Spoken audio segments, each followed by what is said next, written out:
Hello and welcome to iPulseLIVE. I'm Alston. And I'm Kate Britton. Fort Lauderdale police are searching for a person who stabbed a man to death over a weekend inside a parking garage. This incident was reported 4:10 a.m. Saturday in the Governmental Center parking garage at 151 Southwest 2nd Street.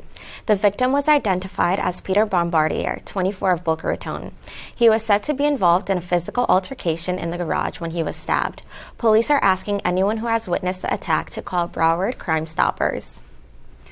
A local man from Deerfield Beach has been arrested in Gainesville and transferred downtown to Palm Beach County Jail after promising young women careers as models and dancers, but instead forcing them into prostitution in hotels up and down the Interstate 95. Robert Minor is being held on charges that include human trafficking, money laundering, and sexual battery. If convicted, he could face up to life in prison. At least 5 victims have shared their stories with investigators, all alleging Minor threatened them if they didn't comply. One 22-year-old woman thought she would be modelling swimsuits in Olano. Minor picked her up at a bus stop and later on threatened her with a hunting knife and sexually assaulted her. In West Palm Beach, the huge Halloween Moonfest is just around the corner this Saturday. Halloween Festival is celebrating its 25th year and is expected to draw in thousands of people to downtown West Palm Beach. It's basically our year-long process. We've been working with sponsorship vendors, getting all the street vendors organized and the bands together, said Kristen DeGata. Moonfest coordinator, we have less than a week left, so it's crunch time. Moonfest will start setting up stages, vendors, and generators and decorations around Saturday, starting at 6 a.m. on Saturday.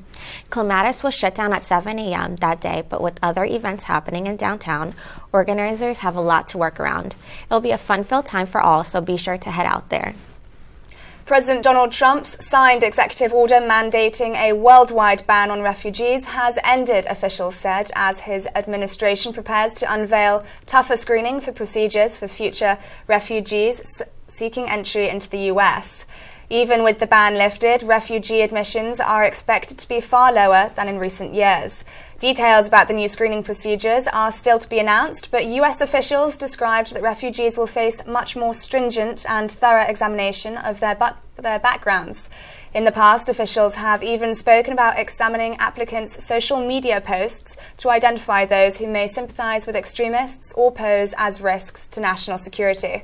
Mexican police discovered 4 men carting a kamikaze drone equipped with an IED and a remote detonator last week, in what analysts say is an example of cartels figuring out how to weaponizing UAVs.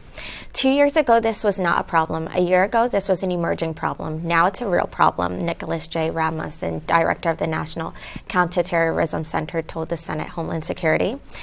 More recently, drones have become a tactic for smuggling hard drugs such as heroin and methamphetamines, which are light enough and lucrative enough to be carried by the expensive technology.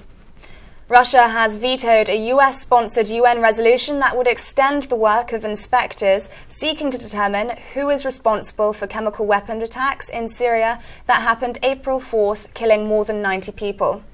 Russia accused the United States of calling the vote to show up and dishonor Russia. The Russian UN ambassador, Vasily Nebenzia, tried unsuccessfully to postpone the vote until next month after the joint body comprising investigators from the UN and the chemical weapons watchdog issues a report on October 26th.